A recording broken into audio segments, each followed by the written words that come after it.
देवाधिदेव 1008 श्री आदिनाथ भगवान की जय जय जय। बोलिए प्रातः स्मरणीय संत शिरोमणि परम पूज्य 108 आचार्य गुरुवर विद्यासागर जी महामुनिराज की जय जय जय। बोलिए गुणायतन प्रणेता संका समाधान प्रवर्तक भावना योग प्रवर्तक प्रखर वक्ता परम पूज्य 108 यूनिवर्सिटी प्रमाण सागर जी मुनिराज की जय जय जय। बोलिए परम पूज्य श्री अरह सागर जी महाराज की जय जय जय। प्रिय दर्शकों, आज के आयोजित संघ का समाधान के सीधे प्रसारण को आप घर बैठे पारस चैनल और जिनवाणी चैनल के माध्यम से देख सुन रहे हैं। मैं आपका हार्दिक अभिनंदन करता हूं और आपको लिए चलूं संघ का समाधान की ओर। इसके पूर्व रोज की तरह हम लोग पूज्य देव के मंगल में आशीर्वाद से अपने को अभिषेक करेंगे, जो हमारे लिए इस विषम परिस्थिति में सुरक्षा का वचन कार्य कर रहा है। चलिए मस्तक झुकाइए, हाथ जोड़िए, बोलिए मेरे साथ नमोस्तु गुरुदेव, नमोस्तु गुरुदेव, नमोस्तु गुरुदेव। बोलिए मुनिवर्षी प्रमाण सागर जी महाराज की जय। और प्रथम चरण में मैं उन प्रश्नकर्ताओं को आमंत्रित कर रहा हूं जिनके मेरे पास वीडियोज आए हुए हैं। मेरे साथ अब इस वक्त पर हैं मणिपुर से श्री मोहित काला। नमोस्तु गुरुदेव, नमोस्तु गुरुदेव, नमोस्तु गुरुदेव। मैं मोहित काला मोरे मणिपुर से। महाराष्ट्र में मेरा सवाल ये है कि कुछ एक जगह मैंने पढ़ा कि भगवान ऋषभदेव को मोक्ष जो है वो तीसरे काल में ही हो गया था, जो कि जैन धर्म के विपरीत हुआ है। हुंडा सर्पणी काल क्या होता है, इसकी क्या विशेषता है, उसमें सारे कार्य विपरीत क्यों होते हैं और ऐसा क्यों कहा जाता है कि सारे तीर्थंकरों को मोक्ष चौथे काल में होता है, जबकि कुछ जगह लिखा हुआ है कि तीर्थंकरों को मोक्ष की प्राप्ति तीसरे काल में ही हो जाती है। एवं उत्सर्पणी काल और अवसर्पणी काल की अवधि क्या होती है, गुरुदेव के पास समाधान कीजिए। नमोस्तु महाराज। देखिए, ये बात सही है कि भगवान ऋषभदेव का निर्वाण तृतीय काल में हो गया। ये काल दोष है। इस काल को हुंडा और सर्पणी काल की संज्ञा दी गई। हुंडा और सर्पणी काल का तात्पर्य एक ऐसा काल जिस काल में रूटीन से हट करके अनेक घटनाएं घट जाती हैं। दूसरे शब्दों में कहूं तो अनहोनी हो जाती है। वर्तमान का काल अवसर्पणी काल है। अवसर्पणी में भी हुंडा अवसर्पणी काल। इससे पहले कि हम हुंडा अवसर्पणी की बात को समझें, जैन परंपरा के अनुसार काल चक्र के विषय में थोड़ा समझ लें।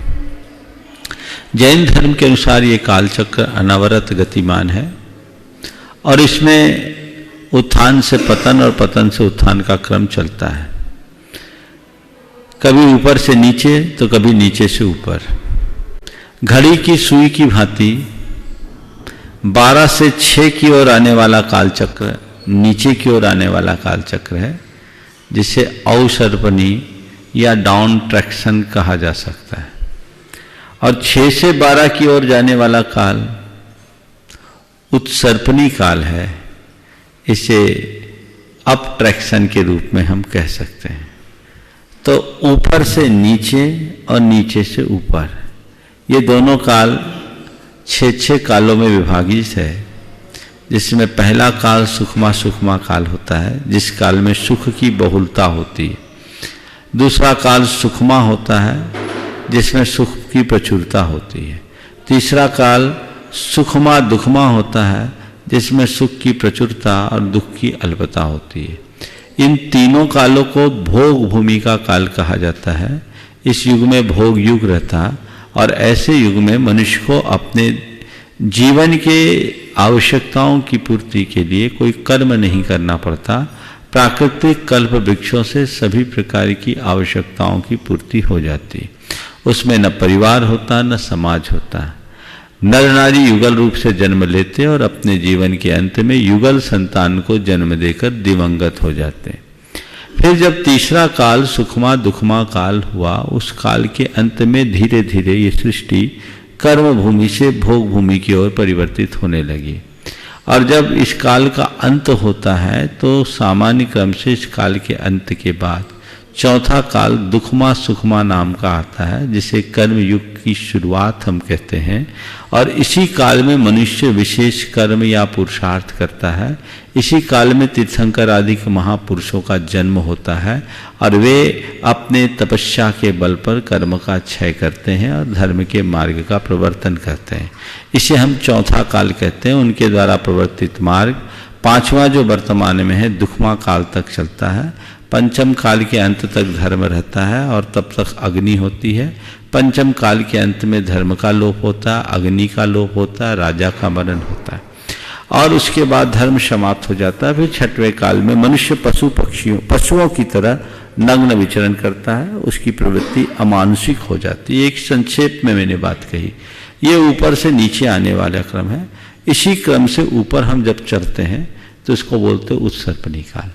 तो ये एक एक कालखंड बहुत लंबा होता है। शास्त्र की भाषा में 10 कोड़ा कोड़ी सागर काल का एक अवसर्पणी काल और उतना ही काल का एक उत्सर्पणी काल।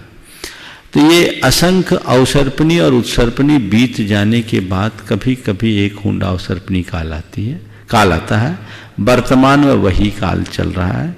इस काल में ऐसी अनेक घटनाएं घटी, जैसे ऋषभदेव का चौथे काल से पूर्व ही मोक्ष गमन, 3 वर्ष 8.5 माह पूर्व भगवान ऋषभदेव का तृतीय काल में ही मोक्ष गमन हो गया।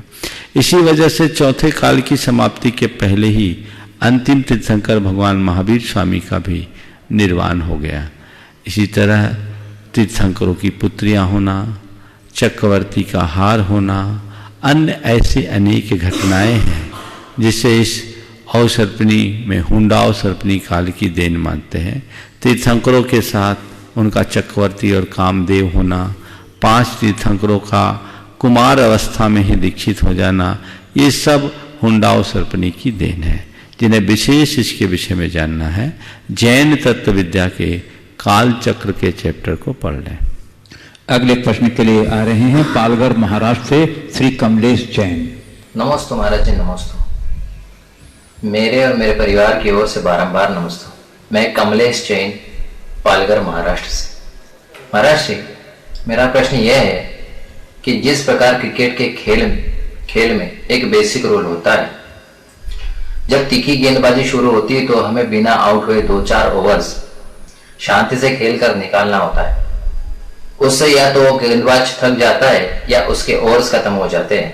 इसी प्रकार असल जीवन में कर्म रूपी तीखी गेंदबाजी शुरू हो तब अध्यात्म का कौन सा बेसिक रूल इस्तेमाल करे जिससे कर्म रूपी तीखी गेंदबाजी के बावजूद हम अपनी जीवन रूपी पारी के स्कोर में पुण्य रूपी रन्स जोड़ते रहे।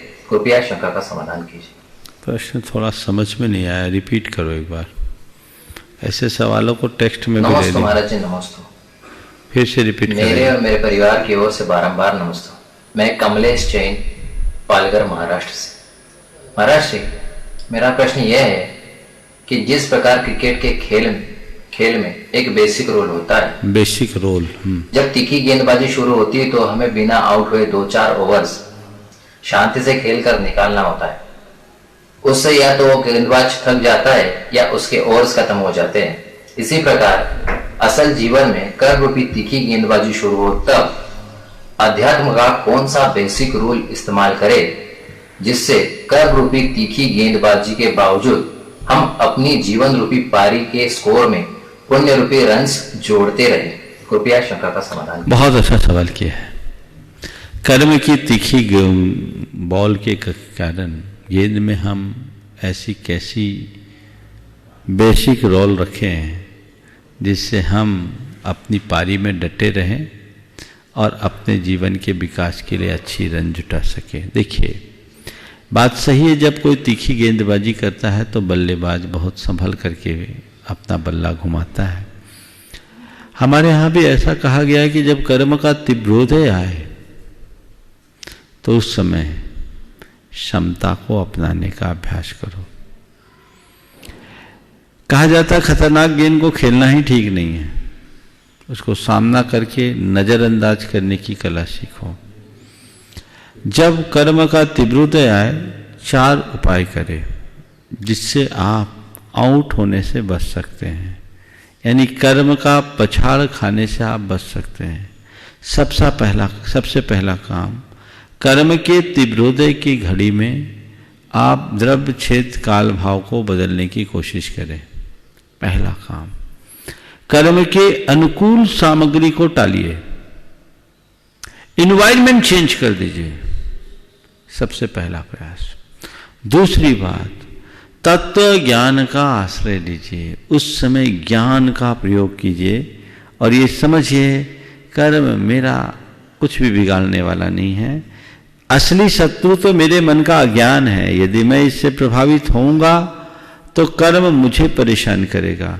अगर मैं उससे अप्रभावित रहता हूं, अपने ज्ञान का प्रयोग करता हूं, तो कर्म की कोई ताकत नहीं कि वो मुझे थोड़ी भी आंच पहुंचा सके। तीसरी बात, मन में क्षमता को बढ़ाने का अभ्यास कीजिए, सहन करने की सामर्थ्य बनाइए कि ठीक है, कर्म का उदय आया है, चला जाएगा चला जाएगा चला जाएगा। अपनी क्षमता आप जितनी मजबूत करेंगे, कर्म थक कर हार जाएगा। और चौथी बात, भेद विज्ञान को सदैव सामने रखें। हमारे गुरुदेव हम लोगों से कहा करते थे, जब हम लोग लंबी सामायिक करते थे, ध्यान करते थे, तो एक ही आसन में दीर्घ कालावधि तक बैठे रहने से घुटनों में दर्द होता, शरीर में खिंचाव आता, कमर में दर्द होता। तो गुरुदेव ने एक दिन एक बहुत अच्छा मंत्र दिया। बोले देखो, जब दर्द आए ना तो ये मत सोचो कि शरीर में दर्द आ रहा है, ये सोचो कि असाता जा रही है और जाते जाते अपना खेल दिखा रही है। ये दृष्टिकोण रखोगे तो कर्म की निर्जरा ज्यादा अच्छे से होगी। तो ऐसी सोच अपने अंदर जग जाए तो कर्म की कितनी भी मार हो, आपकी हार नहीं होगी। अगले प्रश्न के लिए इंदौर से आ रही हैं प्रतिभा स्थली की छात्रा सुश्री काव्या जैन। महाराज जी नमोस्तु नमोस्तु नमोस्तु। महाराज जी, मेरा नाम काव्या जैन है। मैं प्रतिभा स्थली इंदौर की 5वीं की छात्रा हूँ। महाराज जी, पिछले वर्ष मुझे अर्धवार्षिक और वार्षिक परीक्षा में प्रथम स्थान प्राप्त हुआ था, लेकिन महाराज श्री मेरे मन में एक और भावना रहती है कि मेरे साथ मेरे और भी साथियों को भी प्रथम स्थान प्राप्त हुए। तो महाराज जी, मेरी शंका यह है कि मैं ऐसा क्या कर सकती हूँ जिससे मेरे साथियों को भी प्रथम स्थान प्राप्त होए। नमोस्तु महाराज श्री, कृपया मेरी। देखिए, सबसे पहले तो मैं इस बच्ची के माध्यम से बच्ची को बाद में अभिभावकों को एक संदेश देना चाहता हूँ। अंक के लिए पढ़ाई करने की प्रवृत्ति से बचिए। मेरे मार्क्स अच्छे आए, नंबर अच्छे आए, मैं प्रथम स्थान पर आऊं, मेरा बच्चा प्रथम स्थान में आए, ये सोच ठीक नहीं है। प्रथम स्थान के अंक लाने की जगह प्रथम स्तर की पढ़ाई करना चाहिए। बच्चों को भी ये सोचना चाहिए कि मेरी पढ़ाई फर्स्ट क्लास हो, फर्स्ट क्लास आए चाहे नहीं आए। मैं फर्स्ट क्लास पढ़ाई का मतलब मैं अपना कोर्स कंप्लीट करूं, विषय को अच्छे से तैयार करूं, अपनी तरफ से किसी भी प्रकार की कमी न रहने दूं, आलस न आने दें, उसकी तरफ अपना ध्यान जाना चाहिए। और अगर हमने विषय को पूरी तरह पढ़ा लिया है, हमने ज्ञान प्राप्त कर लिया, तो अब नंबर का बहुत ज़्यादा स्थान नहीं रहता। अगर मैं प्रथम स्थान पर आऊं तो और उसके नीचे के स्थान में आऊं तो हमारे लिए ज़्यादा फर्क नहीं पड़ना चाहिए, क्योंकि ये नंबर तो एक दिन का है, लेकिन जो हमने अपने अंदर अंकित किया है वो सबसे महत्वपूर्ण है।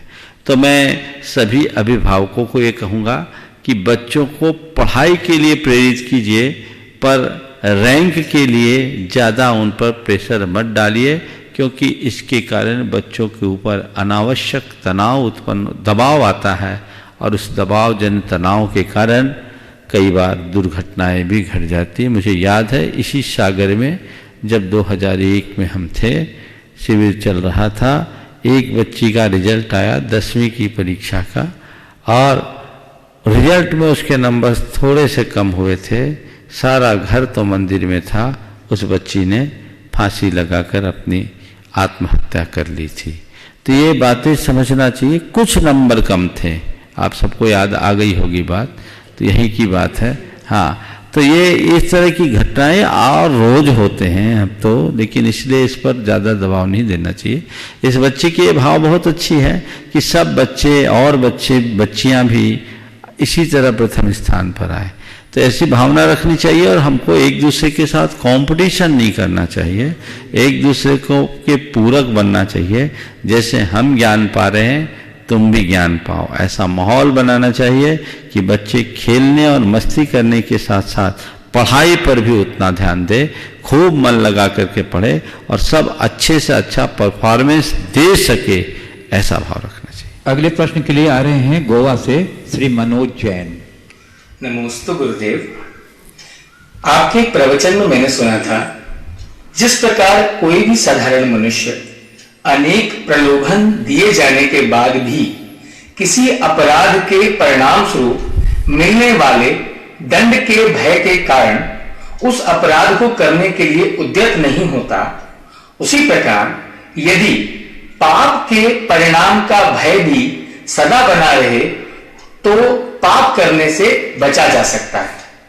मेरी शंका यह है गुरुदेव कि पाप और अपराध में क्या अंतर है, या पाप और अपराध में क्या समानता है? शंका का समाधान करें। बहुत अच्छा सवाल है। पाप और अपराध में क्या अंतर है, पाप अपराध में क्या समानता है? बात सही है, व्यक्ति अपराध से डरते हैं क्योंकि मालूम है अपराध का परिणाम दंड है, और कोई भी सभ्य व्यक्ति कितना भी प्रलोभन या दबाव हो प्रथमतया अपराध करने के लिए उत्सुक नहीं होता। पर पाप से लोग डरते नहीं, इसलिए पाप में प्रवृत्त होते हैं। आपने पूछा पाप और अपराध में क्या अंतर है। पाप मन में पनपता है, अपराध बाहर। आज के युग में अपराध उसे माना जाता है जो कानून से सम्मत न हो। जो कानून सम्मत नहीं है उसे अपराध माना जाता है। जो आईपीसी की धाराओं के विरुद्ध है वो सब अपराध है। लेकिन पाप जो हमारे धर्म के विरुद्ध है वह सब पाप माना जाता है।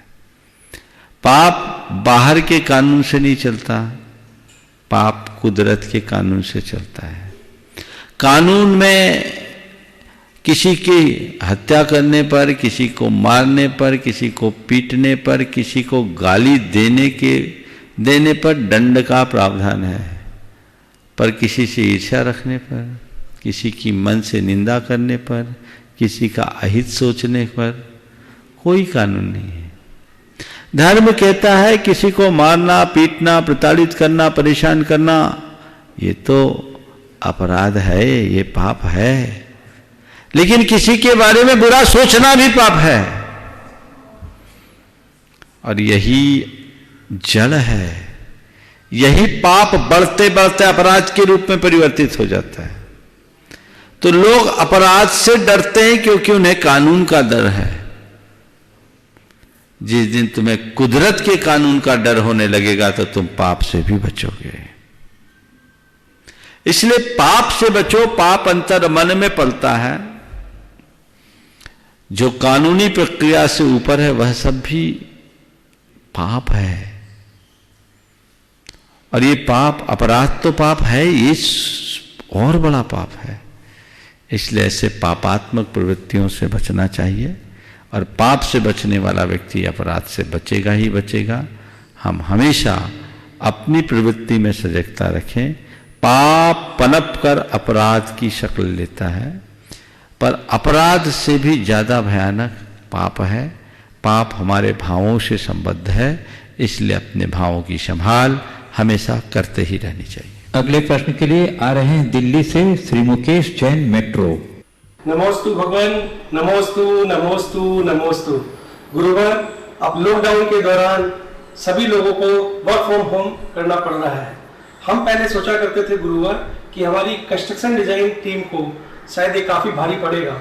हाँ, कुछ एफिशिएंसी तो कम है गुरुवर, लेकिन हम वर्क फ्रॉम होम कर पा रहे हैं। तो जैसे मैं एक मैनेजिंग डायरेक्टर हूँ कंपनी का और मेरे कुछ 20-22 एम्प्लॉई हैं, तो मुझे लगता है कि वर्क फ्रॉम होम को हम अगर प्रोत्साहित करें तो तो उससे लाखों का ऑफिस का जो रेगुलर एक्सपेंडिचर है उसको हम बचा सकते हैं। साथ में लोगों का पेट्रोल का खर्चा बचेगा आने जाने का, और साथ में पोल्यूशन भी कम होगा। तो गुरुवर, आपके हमें इसमें विचार जानने थे, आपका इसमें क्या मत है, हमें इसको प्रोत्साहन देना चाहिए या नहीं? नमोस्तु भगवान। देखिए, लॉकडाउन के इस तालाबंदी के दौर में लोगों के जीवन शैली में बहुत बड़ा परिवर्तन आया, प्रकृति में भी बहुत बड़ा परिवर्तन है।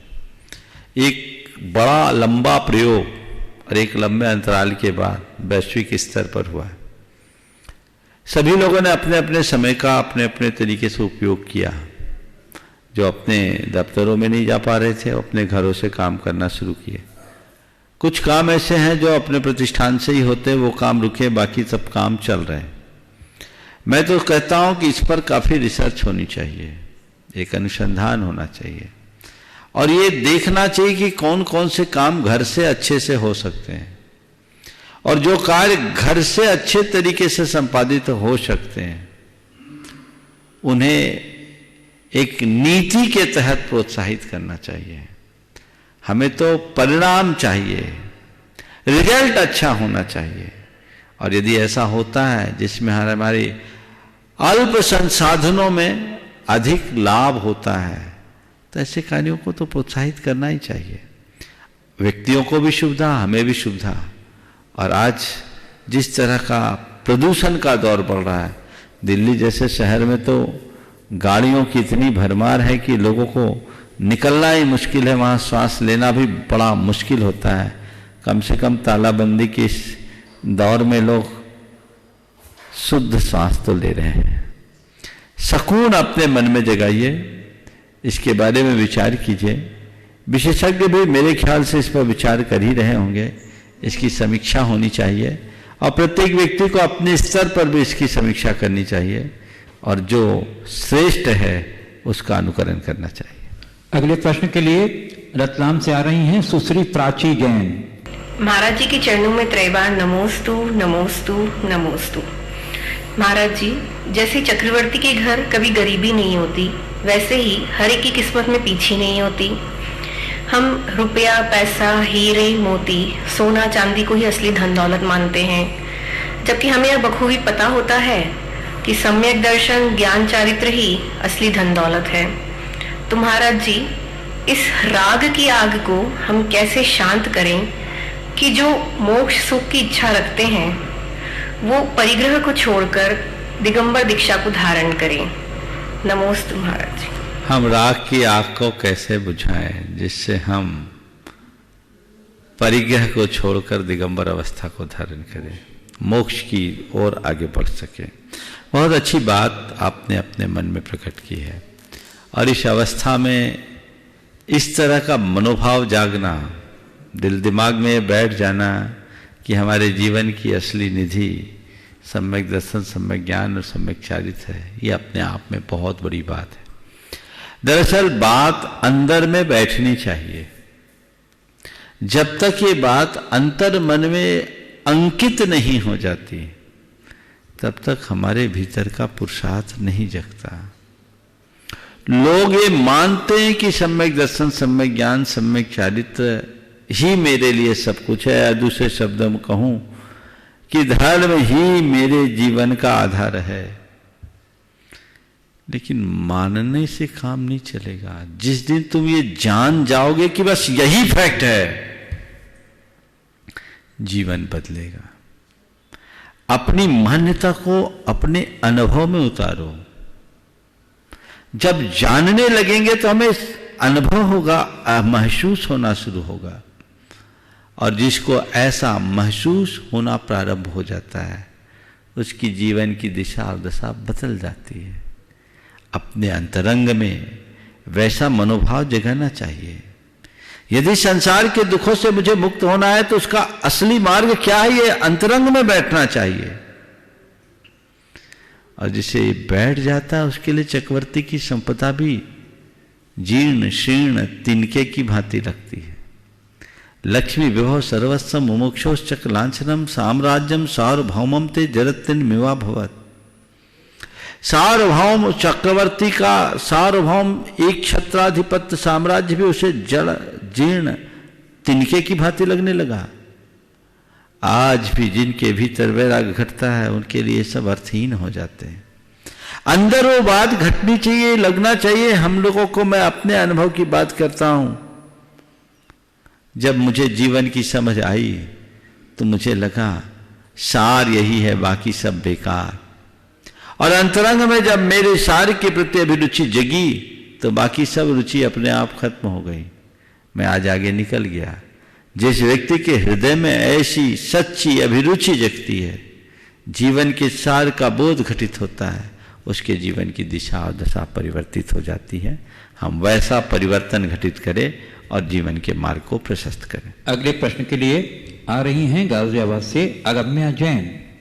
महाराष्ट्री, मैं अगम्या जैन गाजियाबाद दिल्ली से बोल रही हूँ। मेरा प्रश्न यह है कि महाभारत में गुरु द्रोणाचार्य ने एकलव्य से गुरु दक्षिणा के रूप में उनका एक अंगूठा मांगा, ये कहाँ तक उचित है? वो ऐसा भी तो कर सकते थे कि अर्जुन को ज्यादा परिश्रम और अभ्यास करवाकर उसे सर्वश्रेष्ठ धनुर्धर बना सकते थे, लेकिन उन्होंने ऐसा कृत्य करने से उनके निष्पक्षता पर एक प्रश्न चिन्ह लग जाता है। ये कहाँ तक उचित है? कृपया मेरी शंका का समाधान करें। बिल्कुल, देखो बात ऐसी है, बात सही है। जब हम एकलव्य के प्रसंग को पढ़ते हैं तो एक बारगी लगता है कि द्रोणाचार्य ने एकलव्य के प्रति अन्याय किया, पर ये हमें तुम्हें लगता है, एकलव्य को क्या लगा, हमें ये देखना है। एकलव्य को अंगूठा देने में कोई रंचमात संकोच नहीं रहा, क्योंकि उसके हृदय में गुरु के प्रति समर्पण था। और अंगूठा तो बहुत छोटी बात है, उसने गुरु की महिमा जानी थी कि शीश कटे जो दिए गुरु मिले तो भी सस्तो जान। अगर गुरु कहते शीश काट के दे तो भी मैं दे देता। द्रोणाचार्य ने तो एकलव्य की परीक्षा ली थी, एकलव्य परीक्षा में खरा उतर गया, और उसका ये परिणाम है कि आज अर्जुन से पहले एकलव्य को याद किया जाता है। अगर एकलव्य शब्द वेदीवान का बेधने वाला होता, एक बड़ा धनुर्धर बन गया होता, तो भी हम आज उसे याद नहीं करते। एकलव्य अपने सरसंधान के लिए बाद में जाना जाता है, गुरु समर्पण के लिए पहले जाना जाता है। तो जो सच्चे शिष्य होते हैं वे सब प्रकार की परीक्षाओं के दौर से गुजरते हैं, और जो गुरु होते हैं वो अपने शिष्यों का हर स्तर से परीक्षा ले सकते हैं। एक बात सदैव ध्यान रखना चाहिए कि गुरु की कृपा उनकी करुणा होती है, शिष्य का उस पर कोई अधिकार नहीं होता। और गुरु चाहे शिष्य के साथ कैसा ही व्यवहार कर क्यों न करे, शिष्य को उसमें कोई पक्षपात नहीं दिखता, क्योंकि वो अपना सारा पक्ष छोड़कर गुरु चरणों में समर्पित होता है। इसलिए एकलव्य ने सहज भाव से उसे स्वीकार लिया, और उसके अंदर गुरु कृपा से ऐसी शक्ति प्रकट हुई कि बिना अंगूठा के भी वो सरसंधान में सक्षम रहा। तो बात को हमें ऐसे समझना चाहिए। ये सब बातें भावनात्मक दृष्टि से समझने की है, बुद्धि की दृष्टि से समझेंगे तो ऐसा कुछ नहीं होगा। और एक बात और बताऊं, गनीमत है कि एकलव्य के पास ऐसी बुद्धि नहीं थी। अगर आज के प्रश्नकर्ताओं जैसी बुद्धि एकलव्य के पास होती तो जोड़ घटाओं में ही लगे रहता, वो एकलव्य नहीं बन पाता। हम एकलव्य तब बनते हैं जब पहले हम एक लक्ष्य बनते हैं। एक लक्ष्य हो तब एकलव्य बनेंगे। अगले प्रश्न के लिए आ रहे हैं श्री अरविंद जैन। प्रश्नकर्ताओं से अनुरोध है कि अपने स्थान का नाम उल्लेखित अवश्य किया करें। पूज्य गुरुदेव, नमोस्तु नमोस्तु नमोस्तु। 1991 में एलपीजी लिबरलाइजेशन, उदारीकरण, प्राइवेटाइजेशन, निजीकरण तथा ग्लोबलाइजेशन, वैश्वीकरण की विचारधारा के साथ विकास का नया अध्याय प्रारंभ हुआ। वैश्वीकरण में पूरे विश्व को एक गांव के रूप में परिकल्पित कर अंतर्राष्ट्रीय क्षेत्र में मुक्त व्यापार, औद्योगिकरण का विस्तार और सेवा क्षेत्र में नागरिकों का आना जाना एवं वहां कार्य करना आसान हो गया। वैश्वीकरण के दौर में आर्थिक क्षेत्र पर एकाधिकार तथा सैन्य शक्ति में महाशक्तिशाली बनने की प्रतिस्पर्धा चल रही है। कोविड-19 का पूरे विश्व में महामारी के रूप में फैलना संभवतः वैश्वीकरण का ही परिणाम है। पूज्य गुरुदेव, वर्तमान हालात को देखते हुए क्या वैश्वीकरण की विचारधारा पर अंतर्राष्ट्रीय स्तर पर नीति निर्माताओं को पुनः विचार करने की आवश्यकता नहीं है? नमोस्तु गुरुवर। देखिए, आपका प्रश्न बहुत अच्छा है, लेकिन जितना मैंने समझा उस सार को मैं ये समझ रहा हूँ। आपका वैश्वीकरण के होने वाले परिणामों को आपने बहुत अच्छे तरीके से रेखांकित किया है, और सार आपने पूछा है क्या विश्व के नीति निर्माताओं को वैश्वीकरण के स्वरूप पर पुनर्विचार करना आवश्यक और अपेक्षित नहीं है। बात बिल्कुल सही है। हमें वैश्वीकरण के विषय में बहुत अच्छे से समझना चाहिए। वैश्वीकरण और भूमंडलीकरण की जब चर्चा आई तभी विश्व में इस विषय पर लोगों ने अपने अपने अभिमत प्रकट किए। भारत में एक वर्ग ने हमेशा इसके प्रति पूरे विश्व को सावधान करने की कोशिश की। वैश्वीकरण ने उपभोक्तावाद को बढ़ावा दिया, और उसके कारण जो दूसरी विकृतियां उत्पन्न हुई है वो हम सबके सामने है। हमारी संस्कृति वैश्वीकरण की संस्कृति नहीं है। हमारी संस्कृति वसुधैव कुटुंबकम की संस्कृति है। हमारी संस्कृति ने विश्व को एक परिवार की तरह देखने का कहा। वैश्वीकरण की अवधारणा ने विश्व को एक बाजार बना दिया। परिवार और बाजार में जो अंतर है वही अंतर वसुधैव कुटुंबकम और वैश्वीकरण की इस अवधारणा में है। अगर हम परस्परता, बंधुत्व, प्रेम जैसे उदात्त मूल्यों को, आत्मीयता जैसे मूल्यों को आत्मसात करके सब साथ चलकर सबसे मैत्रीपूर्ण संबंध स्थापित करके विश्व बंधुत्व की भावना से जुड़कर चलते तो इस तरह की कोई स्थितियां निर्मित नहीं होती। यदि लोग आज भी इसकी पुनर्समीक्षा करें, विचार करें, तो ये सोचना पड़ेगा। मैं इस संदर्भ में लोगों से इतना जरूर कहना चाहूंगा, वैश्वीकरण के संदर्भ में सरकारों के हाथ बंधे हैं। अनेक अंतर्राष्ट्रीय संधियां और अंतर्राष्ट्रीय कानून हैं। हम सरकारों से अपेक्षा न रखें। लोग जागे, लोक चेतना जागे। ये समय है अपने देश को आगे बढ़ाने का। हर भारतवासी ये तय करे कि मैं भारतीय हूं तो भारत के लिए जीऊंगा, भारत के विकास के लिए जीऊंगा, और भारत में केवल भारतीय उत्पादों का ही प्रयोग करूंगा। ये संकल्प लेना होगा। आज छोटी सी भी कोई चीज की जरूरत होती है, व्यक्ति उसका विचार किए बिना कुछ भी ले लेता है। 135 करोड़ लोगों का इतना बड़ा बाजार भारत की अर्थव्यवस्था को बहुत अच्छे से सुदृढ़ बना सकता है। लोगों को उस तरफ से ध्यान देना चाहिए। और अगर हम इसको जगा लेते हैं, कुछ दिन पहले भी मैंने इसकी चर्चा की थी, प्रथम चरण में इतना कर ले कि जिनका विकल्प हमारे पास नहीं है उन्हें हम फिर भी बाहर से ले लें, लेकिन जिनके अच्छे विकल्प हैं वो चीजें हम बाहर से क्यों लें? क्या जरूरत है उनकी? पर क्या बताऊं, अपने देश में बना हुआ 2000 रुपए का टी शर्ट लेने में लोगों को अपना स्टेटस नहीं दिखता। 20,000 रुपए का बॉस का टी शर्ट पहनकर बॉस बनते हैं। ये जो ब्रांडेड की सोच है, ये सोच बदलनी चाहिए। आप अपने ही देश की चीजों को ब्रांड बनाइए ना। जो आप पहनेंगे वो ब्रांड बनेगा। और क्या ब्रांड में लगते हो? सब चीजों की ब्रांड हो जाए, कफन का कोई ब्रांड नहीं होता है, इस बात को ध्यान रखना।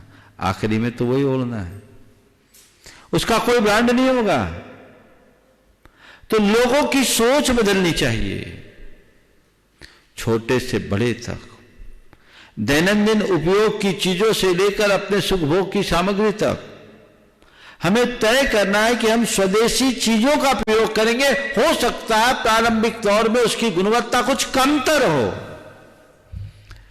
पर भले उससे चीजों की गुणवत्ता प्रभावित हो, पर मेरे देश का हित जुड़ा हुआ है, मुझे वो काम करना है। अभी आप देखिए इस कोविड-19 की इस विपदा में सभी भारतीय कंपनियों ने दिल खोल करके अपनी उदारता का परिचय देते हुए इस आपदा से बचने के लिए अपना खजाना खोला। पर किसी विदेशी कंपनी ने कुछ दिया मैंने तो नहीं सुना। लोगों को सोचना चाहिए। मैं खासकर युवा वर्ग से कहना चाहता हूं, इस पर विचार करें।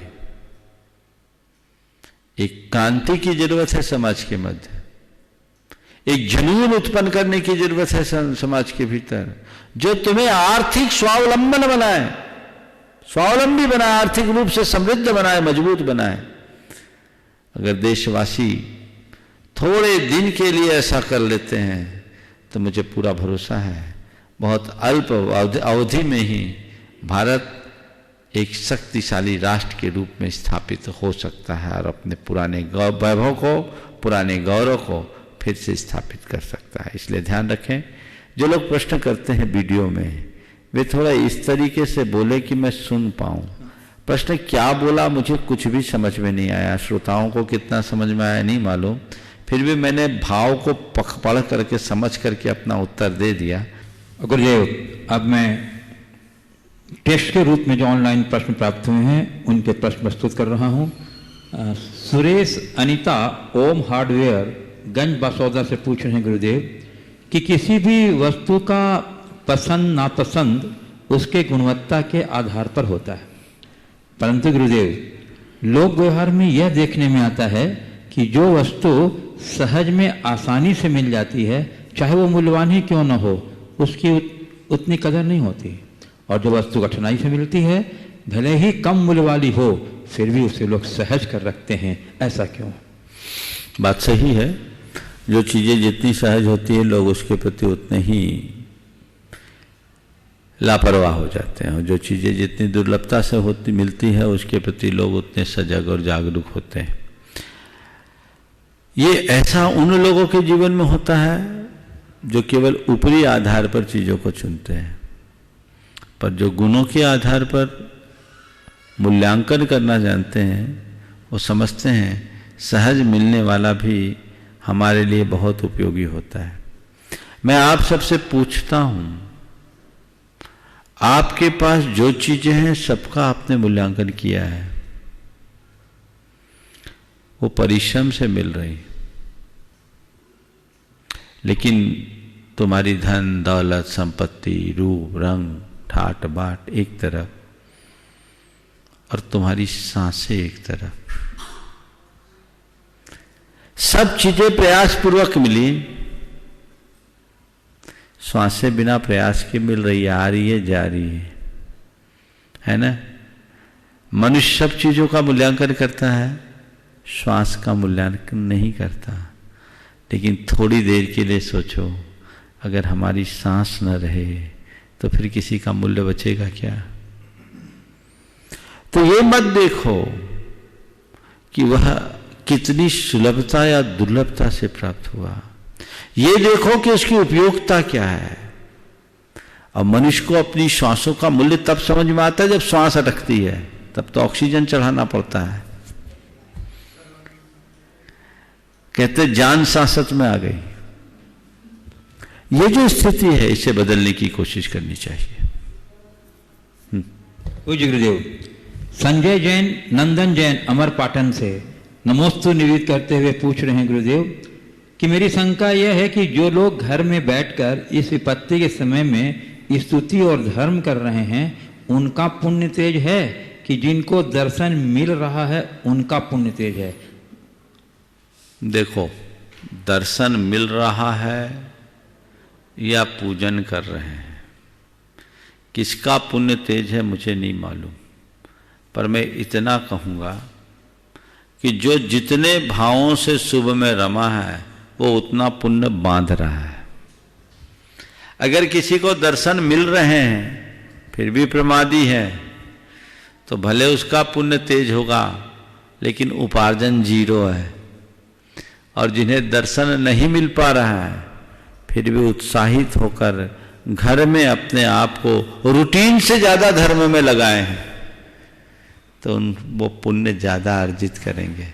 तो कितना तेज पुण्य है इसमें दिमाग लगाने की जगह कितनी तीव्रता से मैंने पुण्य अर्जित किया या मुझे कितना पुण्य अर्जित करना है इसमें दिमाग लगाए।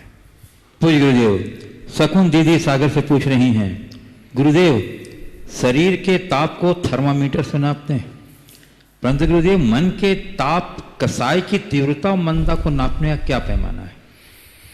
बहुत अच्छा सवाल है। शरीर के ताप के लिए थर्मामीटर है, मन के ताप के लिए या मन के विकारों को ताप के लिए कौन सा थर्मामीटर है थर्मामीटर। मन का भी एक थर्मामीटर है। जैसे शरीर के ताप को हम नापते हैं, थर्मामीटर नापते हैं, शरीर का टेम्परेचर हमें सामान्य से अधिक दिखता है, हम अनुमान लगा लेते हैं कि ये अपने नियंत्रण से बाहर हो गया, लिमिट से बाहर हो गया। मन के ताप के लिए जब भी मन में किसी तरह की विकृति आए तो मन की विकृति हमारे अंदर के परिणामों में घुटन उत्पन्न करती है। बस उस घुटन से समझ लो कि हमारा स्वास्थ्य खराब हो रहा है, ये एक पैरामीटर है, मुझे ठीक करना होगा। जैसे सिर में दर्द होती है तो हमें सिर की पीड़ा का बोध होता है, मन में घुटन हो तो मन की विकृति का बोध होगा। अपने परिणामों की कलुषता का बोध हमें तत्क्षण हो सकता है यदि थोड़ी भी विकृतियां हैं और उस तरफ हमारी दृष्टि हो। पूज्य गुरुदेव, मांगी लाल सुतार भिलेर धनरिया कला नीमत से पूछ रहे हैं, गुरुदेव क्या पूर्वजों की त्याग धर्म बलिदान का पुण्य भावी पीढ़ी को मिलता है तो किस सीमा तक मिलता है? देखिए, पूर्वजों के त्याग बलिदान या धर्म का पुण्य भावी को पीढ़ी को मिले या न मिले उनका जस जरूर मिलता है। उससे आपकी गुडविल बनती है, आपकी रेपुटेशन बनती है, आपका विरुद्ध बढ़ता है कि अमुक व्यक्ति किस खानदान का आदमी है, इनके बाप दादाओं का समाज में क्या स्थान था, और वो बैकग्राउंड आपको मिल गया। उस बैकग्राउंड से आपने अपनी कुशलता का परिचय देते हुए उसका लाभ उठाया तो आप अपने आप को आगे बढ़ा सकते हैं। लेकिन ये मत सोचना कि तुम्हारे बाप दादा का पुण्य तुम्हारे काम में आएगा। हाँ, बाप दादा के सत्कृत्यों से प्राप्त प्रेरणा से तुम अपने जीवन में पुण्य अर्जित करने का या जीवन को पुण्य बनाने का उपक्रम भले कर लो, लेकिन आप ये सोचो कि बाप दादा के पुण्य से मेरा जीवन चलेगा, न भूतो न भविष्यति। हर व्यक्ति का अपना अपना पुण्य होता है और वो जैसा करेगा वैसा ही उसको फल देखने को मिलता है। तो अपने पुण्य को हमें खुद को भोगना है और उसी अनुरूप अपना कार्य करना चाहिए। बाप दादाओं के पुण्य के भरोसे मत जियो, बाप दादाओं से प्रेरणा पाकर पुण्य करने का भाव जगाओ। बाप दादा अपना पुण्य लेकर चले गए। एक सज्जन ने मुझसे बहुत अच्छी बात कही, बड़े धनपति हैं, उनका एक बेटा थोड़ा सा लाइन से बाहर जा रहा था। उन्होंने अपने बेटे से एक दिन बहुत अच्छी बात कही कि बोले, देख बेटा, मेरे द्वारा जोड़ी गई संपत्ति मैं तेरे को फिर भी देना चाहूं तो दे सकता हूं, दुनिया कोई जरूरी नहीं। मैं चाहूं तो मेरे द्वारा जोड़ी गई संपत्ति मैं तुझे दे सकता हूं, पर ध्यान रखना, मेरे द्वारा जोड़ा गया पुण्य का एक परमाणु भी मैं तुझे चाह करके भी नहीं दे सकूंगा। इसलिए इस चीज को समझ, मेरे साथ मेरा पुण्य जाएगा और जिन मेरा पुण्य जाएगा उस दिन ये सब चीजें भी चले जाएगी। चक्रवर्ती का बेटा कभी चक्रवर्ती नहीं हुआ। एक बड़े धनपति ने अपने बेटे को ये संबोधा, बोले चक्रवर्ती का बेटा कभी चक्रवर्ती नहीं हुआ। आज तू मेरे भरोसे मौज कर रहा है, कल जिंदगी तेरे को जीनी है। मैं तो दुनिया से चला जाऊंगा, अपने लक्षण अच्छे कर, ऐसा अपना चाल चलन रख जिससे अपने जीवन को स्थायित्व दे सके और अपनी आत्मा की उन्नति कर सके। ये सारे ठाट बाट खिसक जाएंगे, सारे दोस्त यार किनारे काट जाएंगे, कोई काम में आने वाला नहीं है। तेरा अपना पुण्य ही तेरे काम में आएगा, मेरा पुण्य काम में नहीं आएगा। और फिर साथ में उन्होंने एक बात और बोला कि मैं तुझे दूं भी क्यों, तुझे दूं क्यों, जो आज मेरे पास है मेरे माँ बाप की कृपा से मुझे अच्छी बुद्धि मिली, अच्छे संस्कार मिले, मैंने मेहनत किया, मैंने कमाया, मेरी कमाई का है, मेरी कमाई का धन मैं तुझे दूं इसके लिए मेरी बाध्यता भी नहीं है। मेरे माँ बाप ने मुझे अच्छे संस्कार दिए, मैंने मेहनत की, मैंने अर्जित किया, तुझे मैंने संस्कार देने में कोई कमी नहीं की, तेरी अच्छे से मैंने परवरिश की है। अब तुझे चाहिए कि तू भी मेहनत करके अपने जीवन को फलीभूत कर। मैं देखता रह गया कि ये भी एक बच्चों को समझाने का तरीका है। बेटे को एक बार ये तो लगा कि पापा क्या कह रहे हैं, पर मैंने देखा मेरे सामने बेटे ने कहा पापा आपकी बात तो है तो सही, आपकी बात है तो सही। मैंने कहा आप सही तू कह रहा है तो उसको फॉलो कर, तेरे पिता पिता की हैसियत से नहीं बोल रहे, मुझे लग रहा है कोई साधु उनके अंदर से बोल रहा है। अपने जीवन को सुधारो, उसमें बदलाव आया। तो ये बात समझने की है कि बाप दादाओं का पुण्य तुम्हारे काम में नहीं आएगा, बाप दादाओं का यश कुछ काम में आ सकता है, पुण्य नहीं। पुण्य तो तुम्हारा ही तुम्हारे काम में आएगा। आज भी आप देख लो, अपनी दृष्टि को थोड़ा पीछे मुड़ के देखो, तुम्हारे ही मानस पटल पर ऐसे अनेक चित्त उभरेंगे जो कभी जिनकी तूती बस्ती थी, जिनके बाप दादाओं की तूती बस्ती थी, बोलबाला था, प्रभाव था, आज उनके नाती पोते फक्कड़ी का जीवन जी रहे हैं। मिलेंगे तो समझ लो उनका पुण्य इनके कहां काम में आया। पुण्य कभी शाश्वत नहीं होता। और बहुत से ऐसे भी मिलेंगे जिनके बाप दादा मजदूरी करते थे और आज उनके नाती पोते अपनी कुशलता, अपनी लगन निष्ठा के बल पर शिखर को छुआ है, निरंतर आगे बढ़ रहे हैं, धर्म में भी कर्म में भी। इस सच्चाई को समझना चाहिए और जो व्यक्ति जहां है उसी स्थिति से अपनी तैयारी कर लेना चाहिए। तो गुरुदेव ज्ञान झाजरे मुंबई से पूछ रहे हैं, आज से 22 साल पहले मैं अपनी सांसारिक सभी जिम्मेदारियों से मुक्त हो गया था। ध्यान और सामायिक भी निरंतर किया करता था, लेकिन कभी कभी खुशी कभी गम का सिलसिला बना रहता था। आनंद की अनुभूति नहीं हुई, सब व्यर्थ लगता था। उन दिनों में आचार्य श्री के दर्शन को गया और उनसे यह सवाल किया कि मुझे आप एक ऐसा मंत्र देवें ताकि मैं हमेशा खुश रहूं, आनंद में रहूं। उन्होंने सिर्फ इतना ही कहा था कि बाउंड्री बना लो। यह बात मेरे दिल में इतनी गहराई तक बैठ गई कि उसी दिन से हर कार्य की मैं सीमा बांधने में लग गया और आज मैं इतना आनंद में रहता हूं कि उसकी कोई सीमा नहीं है गुरुदेव, मैं वर्णन नहीं कर सकता। यह मंत्र गुरुदेव मेरी जिंदगी का टर्निंग पॉइंट बन गया है। तो जिज्ञासा यह है कि मेरा आचार्य श्री से मिलना क्या मेरी प्यास थी या ये मेरा भाग्य था या मेरी यात्रा का हिस्सा था? प्यास थी, भाग्य था या यात्रा का हिस्सा था? मैं कहता हूं अब इस पचड़े में पड़ने से कोई फायदा नहीं है। आपने अभी कहा कि वो दर्शन मेरे जीवन का टर्निंग पॉइंट बन गया, तो बस मैं इतना ही कहता हूं, टर्निंग पॉइंट बनने के बाद अपने डेस्टिनेशन तक पहुंचने का लक्ष्य बनाओ कि मुझे कहाँ जाना है, कहाँ जाना है, कहाँ जाना है। ये जो भी था वो आपके भवितव्य के लिए अच्छा था, इसलिए मैं उसकी व्याख्या करना नहीं चाहूँगा। बस मैं अब आपसे ये कहूँगा, प्यास को भूल जाओ, प्रयास को सामने लाओ। अब प्रयास होना चाहिए, कयास लगाने की जरूरत नहीं है। प्रयास करो, पुरुषार्थ करो और उस तत्व का आभास करो जिसकी हमें वर्षों से प्यास है।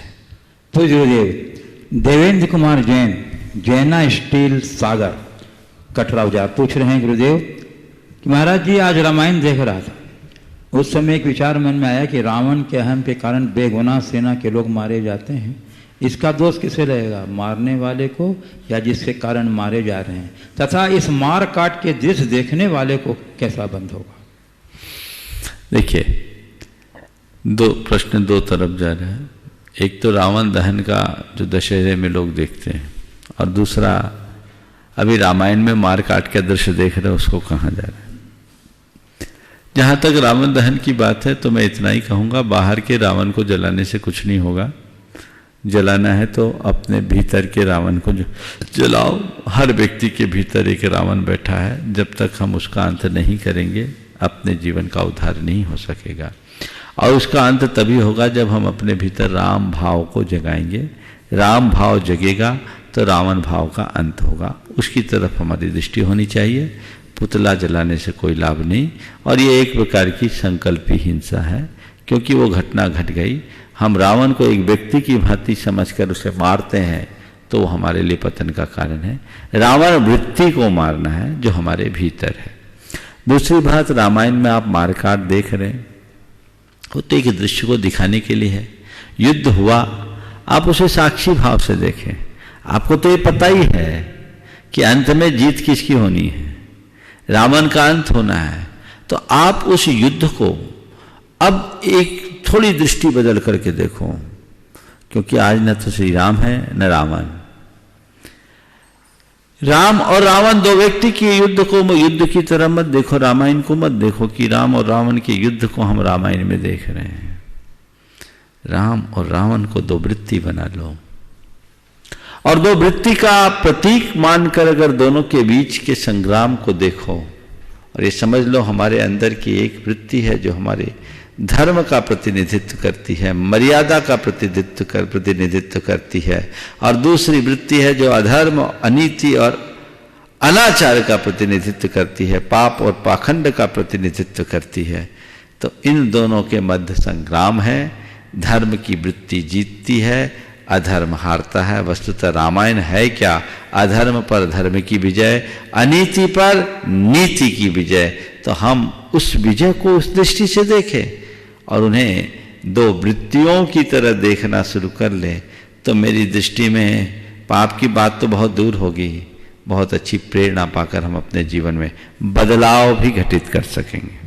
गुरुदेव, उन्नति जैन अंकुर कॉलोनी सागर से पूछ रही हैं, गुरुदेव इस लॉकडाउन में एक सीख मिली कि जीवन यापन के खर्च तो बेहद कम है, सिर्फ जीवन है, दिखावा खर्चीला है। गुरुजी, ऐसी कौन सी लाइफ स्टाइल अपनाई जाए जो खर्चीली भी ना हो और इफेक्टिव भी हो? बहुत अच्छा है। ऐसी कौन सी लाइफ स्टाइल अपनाई जाए जो खर्चीली भी ना हो और इफेक्टिव भी हो? कोरोना में बिल्कुल ठीक है। वर्तमान में लोगों के लिए लोग कहते हैं कि अब कोई खर्च ही नहीं। राशन पानी में कितना खर्च? हर किसी के अपने कुल बजट का 10 से 15%, बहुत बहुत 20%, बाकी तो सब ऊपर के कामों में होता है। तो आज सबका खर्च बच गया। लोगों की कमाई घटी है तो खर्च भी घटा है, ये एक शुभ पहलू है। और लोग बड़े आनंदित हैं, इसमें कोई कमी नहीं, क्योंकि कोई फालतू खर्च नहीं। पेट के लिए कितना चाहिए, जितना चाहिए उतना आप कर रहे हैं। वस्तुतः मनुष्य अपने मौज शौक के लिए बहुत ज़्यादा खर्च करता है। आपने पूछा कौन सी जीवन शैली, मैं लॉकडाउन से एक ही बात कहता हूँ, प्रेरणा दो। मर्यादित जीवन शैली प्रभावी और सुरक्षित जीवन शैली है।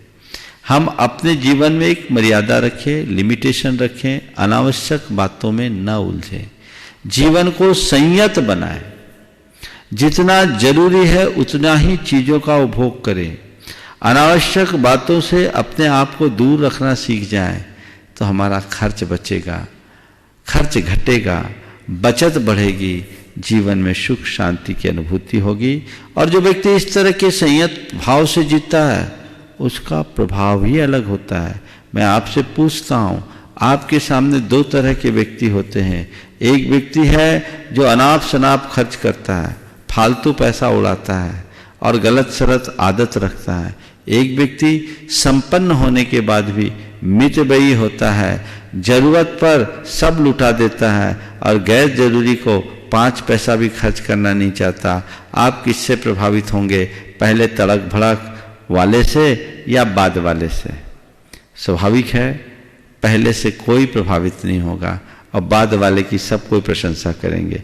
पहले वाले के बारे में आपके मुख से ही निकलेगा बहुत फालतू शान दिखाता है, और दूसरे वाले से कहेंगे कितना सादा आदमी है, कितना डाउन टू अर्थ है, सिंपल लिविंग हाई थिंकिंग। वाकई में ये आदमी, बस यही इफेक्टिव होने की पहचान है। और यदि इस तरीके से हम अपनी जीवन शैली को बनाते हैं तो निश्चित तौर पर वो हमारे जीवन की उन्नति का आधार बनेंगे, हम अपने जीवन को धन्य कर सकेंगे। इस प्रकार आज के इस सत्र को परम पूज्य गुरुदेव के चरणों में नमन अर्पित करते हुए मैं यहीं पर विराम दे रहा हूँ। बोलिए परम पूज्य आचार्य गुरुवर श्री विद्यासागर जी।